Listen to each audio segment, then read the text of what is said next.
মহালয়ার পূর্ণ লগ্নে সকল গুরুজনদের প্রণাম জানিয়ে আমার মা শ্রীমতী সুরভি নন্দীর লেখা একটি কবিতা পাঠ করছি। কবিতার নাম মা আসছে। পড়ল কাটি ঢাকে, বলল খোকা মাকে, এবারেও কি নতুন জামা দেবে না আমায় কিনে? সবাই তোমা পরবে নতুন জামা, পুজোর দিনে আমি কেন মা পরবো না তাহলে?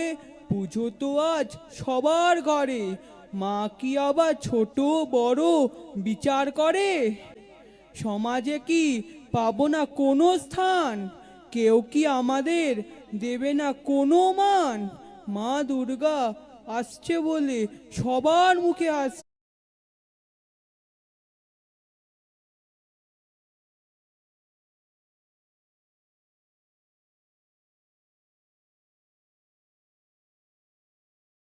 যারা বেশি বড় লোকেরা ভাবে গরিবরা থাকবে অভাবে, তাদের জীবনের সুখ শান্তি আসবে না কোনোভাবে।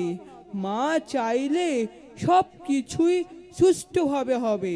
পরবো মোরা নতুন জামা, নতুন জুতো হবে।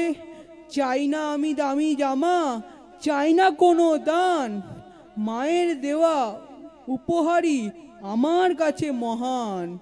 মা দুর্গা আসছে বলে আমরা কত খুশি, আমরা আর কাঁদবো না কো।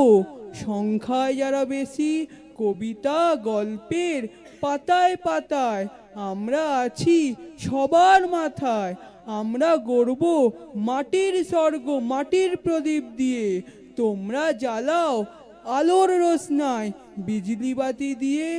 মা আসছে, মা আসছে মাতঙ্গর পিঠে চেপে, তারই আগমনে ভুবন উঠবে নেচে।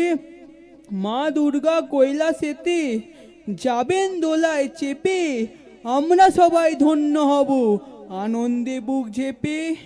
পুজোর শেষে মা দুর্গার আসবে চোখে জল, আমাদের দুঃখ গুছিয়ে দেবেন, পাবো দারুণ ফল। এই বলে আমি শেষ করছি আমার কথা খানি।